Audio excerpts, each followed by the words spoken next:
Hi friends, ನಾನಿವತ್ತು ಎರಡು ರೆಸಿಪಿಯನ್ನು ನಿಮ್ಮ ಜೊತೆ ಶೇರ್ ಮಾಡ್ತಾ ಇದ್ದೇನೆ. ಒಂದು ಬೂತೈ ಫಿಶ್ ಕರಿ, ಹಾಗೆಯೇ ಚಿಕನ್ ಡ್ರೈ ರೋಸ್ಟ್. ಇದೆರಡು ರೆಸಿಪಿಯನ್ನು ನಾನು ನಿಮ್ಮ ಜೊತೆ ಶೇರ್ ಮಾಡ್ತಾ ಇದ್ದೇನೆ. ಇದೆರಡು ವಿಡಿಯೋ ನಿಮ್ಗೆ ಇಷ್ಟ ಆದರೆ ಲೈಕ್, ಶೇರ್, ಕಮೆಂಟ್ ಮಾಡಿ. ನನ್ನ ಚಾನಲ್ಗೆ ಹೊಸಬರಾದರೆ ಪ್ಲೀಸ್ ನನ್ನ ಚಾನಲನ್ನು ಲೈಕ್ ಮಾಡಿ, ಹಾಗೆಯೇ ಸಬ್ಸ್ಕ್ರೈಬ್ ಮಾಡಿಕೊಂಡು ಸಪೋರ್ಟ್ ಮಾಡಿ. ಹಾಗೆಯೇ ಈ ವಿಡಿಯೋನ ಸ್ಕಿಪ್ ಮಾಡಿದೆ ನೋಡಿ ಅಂತ ಹೇಳ್ತಾ ಬನ್ನಿ ರೆಸಿಪಿ ಸ್ಟಾರ್ಟ್ ಮಾಡೋಣ. ನಾನಿವಾಗ ಒಂದು ಪಾತ್ರೆಗೆ ಒಂದು ಚಿಕ್ಕ ಗ್ಲಾಸಲ್ಲಿ ಒಂದು ಗ್ಲಾಸ್ ನೀರನ್ನು ಹಾಕ್ಕೊಂಡು ಚಿಕನನ್ನು ಅದರಲ್ಲಿ ಬೇಯಿಸ್ಲಿಕ್ಕೆ ಇಟ್ಕೊಳ್ತೇನೆ. ನಾನಿದು ಬೇಯಿಸ್ಲಿಕ್ಕೆ ಇಡಬೇಕಾದ್ರೆ ರುಚಿಗೆ ತಕ್ಕಷ್ಟು ಉಪ್ಪು ಹಾಗೂ ಟರ್ಮರಿಕ್ ಪೌಡರನ್ನು ಹಾಕಿ ಇದನ್ನು ನಾನು ಟರ್ಮರಿಕ್ ಪೌಡರ್ ಎಲ್ಲ ಕಡೆ ಸ್ಪ್ರೆಡ್ ಮಾಡುವ ಹಾಗೆ ನಾನು ಚೆನ್ನಾಗಿ ಸ್ಪೂನಲ್ಲಿ ಇದನ್ನು ಎಲ್ಲ ಕಡೆ ನಾನು ಮಿಕ್ಸ್ ಮಾಡಿ ಇದನ್ನು ನಾನು ಇವಾಗ ಬೇಯಲಿಕ್ಕೆ ಇಟ್ಟಿದ್ದೇನೆ. ಸೊ ಇವಾಗ ಇದು ಬೆಂದಿದೆ. ಇದರಲ್ಲಿ ಒಂದು ಸ್ವಲ್ಪ ನೀರಿನ ಅಂಶ ಇರಬೇಕು. ಹಾಗೆಯೇ ನಾನು ಅದನ್ನು ಇನ್ನೊಂದು ಪಾತ್ರಕ್ಕೆ ಹಾಕ್ಕೊಂಡು ಇವಾಗ ಇನ್ನೊಂದು ಪಾತ್ರೆಗೆ ಆಯಿಲನ್ನು ಹಾಕಿ ಒಂದು ಇಡೀ ಗಡ್ಡೆ ಬೆಳ್ಳುಳ್ಳಿ, ಹಾಗೆಯೇ 2 ಹಸಿಮೆಣಸನ್ನು ಕಟ್ ಮಾಡಿ ಹಾಕ್ಕೊಂಡಿದ್ದೇನೆ. ಒಂದು ಫುಲ್ ಹೆಸರಷ್ಟು ಕರಿಬೇವಿನ ಎಲೆಯನ್ನು ಕೂಡ ನಾನು ಇದಕ್ಕೆ ಸೇರಿಸ್ಕೊಂಡಿದ್ದೇನೆ. ಇವಾಗ ನಾನು 2 ಮೀಡಿಯಮ್ ಸೈಜಿನ ಈರುಳ್ಳಿಯನ್ನು ಚೆನ್ನಾಗಿ ಕಟ್ ಮಾಡಿ ನಾನು ಇದಕ್ಕೆ ಸೇರಿಸ್ಕೊಂಡು ಇವಾಗ ಇದನ್ನು ಚೆನ್ನಾಗಿ ಮಿಕ್ಸ್ ಮಾಡ್ಕೊಳ್ತಾ ಇದ್ದೇನೆ. ಇದು ಚೆನ್ನಾಗಿ ಮಿಕ್ಸ್ ಆಗೋ ಟೈಮಲ್ಲಿ ಇದಕ್ಕೆ ರುಚಿಗೆ ತಕ್ಕಷ್ಟು ಉಪ್ಪು ಹಾಗೆಯೇ ಟೊಮೆಟೊವನ್ನು ನಾನು ಹಾಕ್ಕೊಂಡಿದ್ದೇನೆ. ಉಪ್ಪು ಹಾಕಬೇಕಾದ್ರೆ ನೀವು ನೋಡ್ಕೊಳ್ಳಿ. ಹಾಗೆಯೇ ಇವಾಗ ಶುಂಠಿ ಬೆಳ್ಳುಳ್ಳಿ ಪೇಸ್ಟನ್ನು ಕೂಡ ನಾನು ಇದಕ್ಕೆ ಆ್ಯಡ್ ಮಾಡ್ಕೊಳ್ತೀನಿ.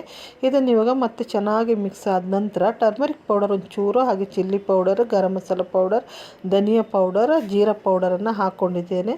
ನಿಮ್ಗೆ ಏನಾದರೂ ಬೇಕಂದರೆ ನೀವು ಚಿಕನ್ ಮಸಾಲ ಪೌಡರನ್ನು ಕೂಡ ಹಾಕ್ಕೊಳ್ಬೋದು. ಹೀಗೆ ಮಾಡಿಕೊಂಡ್ರೆ ಇನ್ನೂ ರುಚಿಯಾಗಿರುತ್ತೆ.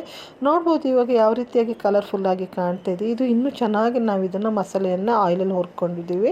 ಹಾಗೆಯೇ ಇವಾಗ ಇದಕ್ಕೆ ನಾನು ಚಿಕನನ್ನು ಬೇಯಿಸಿಟ್ಕೊಂಡು ಚಿಕನನ್ನು ಇದಕ್ಕೆ ಸೇರಿಸ್ಕೊಂಡು ಸ್ವಲ್ಪ ಅದರಲ್ಲಿ ನೀರು ಕೂಡ ಇತ್ತಲ್ವ ಚಿಕನಿದ್ದು, ಹಾಗಾಗಿ ಈ ಮಸಾಲೆ ಜೊತೆ ಅದು ಚೆನ್ನಾಗಿ ಹೊಂದ್ಕೊಂಡು ಬೇಯುತ್ತದೆ.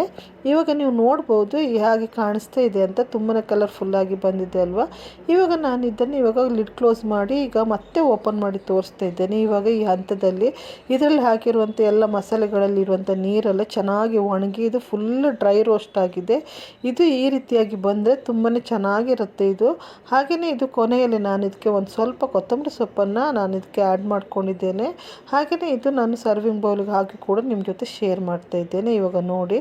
ಹಾಗೆಯೇ ನಾನಿವಾಗ ಇಲ್ಲಿ ಅರ್ಧ kg ಆಗುವಷ್ಟು ಬೂತಾಯಿ ಫಿಶ್ ತಗೊಂಡಿದ್ದೇನೆ. ಒಂದು ಲಿಂಬೆಹಣ್ಣು ಗಾತ್ರದ ಹುಳಿಯನ್ನು ನೆನೆಗೆ ಹಾಕಿಬಿಟ್ಟು 1 ಗ್ಲಾಸ್ ನೀರನ್ನು ನೆನೆಸ್ಕೊಂಡು ಅದರಲ್ಲಿ ಮಿಕ್ಸ್ ಮಾಡಿ ಇವಾಗ turmeric powder, chilli powder, garam masala powder, ಧನಿಯಾ ಪೌಡರು, ಹಾಗೆಯೇ ಇದಕ್ಕೆ ನಾನು ಜೀರಾ ಪೌಡರನ್ನು ಹಾಕಿ ಉಪ್ಪನ್ನು ಸೇರಿಸ್ಕೊಂಡು ಹುಳಿ ನೀರಲ್ಲಿ ಇದನ್ನು ಚೆನ್ನಾಗಿ ಮಸಾಲೆಗಳನ್ನು ನಾನು ಇವಾಗ ಕರಡ್ಕೊಳ್ತಾ ಇದ್ದೇನೆ. ಹಾಗೆಯೇ ಇದು ಎಲ್ಲ ಸೈಡು ಈ ಮಸಾಲೆ ಪೌಡ್ರ್ ಏನು ನಾವು ಹಾಕಿರ್ತೀವಲ್ವ ಇದೆಲ್ಲವೂ ಚೆನ್ನಾಗಿ ಇದ್ರ ಜೊತೆ ಮಿಕ್ಸ್ ಆಗಬೇಕು. ಇದಕ್ಕೆ ಗರಂ ಮಸಾಲ ಹಾಕ್ಕೊಳ್ಳೋದ್ರಿಂದ ಈ ಮೀನಿನ ಒಂದು ಸ್ಮೆಲ್ ಅಷ್ಟೊಂದಾಗಿ ನಮಗೆ ಬರಲ್ಲ. ಸೊ ಹಾಗಾಗಿ ನಾನು ಇದಕ್ಕೆ ಗರಂ ಮಸಾಲ ಪೌಡರನ್ನು ಕೂಡ ನಾನು ಸೇರಿಸ್ಕೊಂಡಿದ್ದೇನೆ.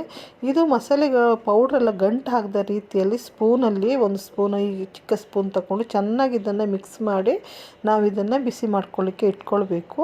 ನಾನು ಇವಾಗ ಇದೆಲ್ಲ ಮಿಕ್ಸ್ ಮಾಡಿ ಈಗ ಸ್ಟವಲ್ಲಿ ಇಟ್ಕೊಂಡು ಇವಾಗ ನಾನು ಒಂದು ಇಡೀ ಗಡ್ಡೆ ಬೆಳ್ಳುಳ್ಳಿ, ಹಾಗೆ ಶುಂಠಿ ಬೆಳ್ಳುಳ್ಳಿ, ಹಾಗೆಯೇ ಕರಿಬೇವಿನ ಎಲೆ ಕಟ್ ಮಾಡಿ ಇಟ್ಕೊಂಡಂಥ ಹಸಿಮೆಣಸನ್ನು ಕೂಡ ನಾನು ಇದಕ್ಕೆ ಹಾಕ್ಕೊಂಡು ಚೆನ್ನಾಗಿ ಮತ್ತೊಮ್ಮೆ ಇದನ್ನೆಲ್ಲ ಮಿಕ್ಸ್ ಮಾಡಿ ಇವಾಗ ನಾನೇನು ಕಟ್ ಮಾಡಿ ಇಟ್ಕೊಂಡು ವಾಶ್ ಮಾಡಿ ಇಟ್ಟಿದ್ದಂಥ ಫಿಶನ್ನು ಕೂಡ ನಾನು ಇದಕ್ಕೆ ಸೇರಿಸ್ಕೊಳ್ತಾ ಇದ್ದೇನೆ. ಸೊ ಇದು ಚೆನ್ನಾಗಿ ಫಿಶ್ ಹಾಕ್ಕೊಂಡ ನಂತರ ನಾವು ಸ್ಪೂನಲ್ಲಿ ಈ ರೀತಿಯಾಗಿ ಎಲ್ಲ ಕಡೆ ಸ್ಪ್ರೆಡ್ ಮಾಡಿಕೊಂಡು ಇದನ್ನು ನಾನು ಇವಾಗ ಬೇಯಲಿಕ್ಕೆ ಇಟ್ಕೊಂಡಿದ್ದೇನೆ. ಇದನ್ನೀಗ ಒಂದು ಸ್ವಲ್ಪ ಹೊತ್ತು ಆದ ನಂತರ ಇದು ಇವಾಗ ಕಂಪ್ಲೀಟಾಗಿ ಬೆಂದಿದೆ. ಸೊ ನೀವು ನೋಡ್ಬೋದು ಹೇಗೆ ಕಾಣ್ತಾ ಇದೆ ಅಂತ. ಹಾಗೆಯೇ ಇದಕ್ಕೆ ಒಗ್ಗರಣೆ ಕೂಡ ಮುಖ್ಯವಾಗಿರುತ್ತೆ. ಒಗ್ಗರಣೆ ಹಾಕ್ಕೊಳ್ಳಿಲ್ಲ ಅಂದರೆ ಇದು ಅಷ್ಟೊಂದು ಚೆನ್ನಾಗಿ ಟೇಸ್ಟಾಗಿರಲ್ಲ. ಬೆಳ್ಳುಳ್ಳಿ, ಕರಿಬೇವಿನ ಎಲೆ, ಸಾಸಿವೆಯನ್ನು ಹಾಕ್ಕೊಂಡು ಒಂದು ಒಗ್ಗರಣೆಯನ್ನು ಕೂಡ ನಾನು ಹಾಕ್ಕೊಂಡಿದ್ದೇನೆ. ಸೊ ಇದು ತುಂಬಾ ಚೆನ್ನಾಗಾಗುತ್ತೆ ಊಟಕ್ಕೆಲ್ಲ. ಸೊ ಇದಾಗಿತ್ತು ನನ್ನ ಎರಡು ರೆಸಿಪಿ ಇಷ್ಟ ಆದರೆ ಲೈಕ್, ಶೇರ್, ಕಮೆಂಟ್ ಮಾಡಿ ಅಂತ ಹೇಳ್ತೆ. ಬಾಯ್.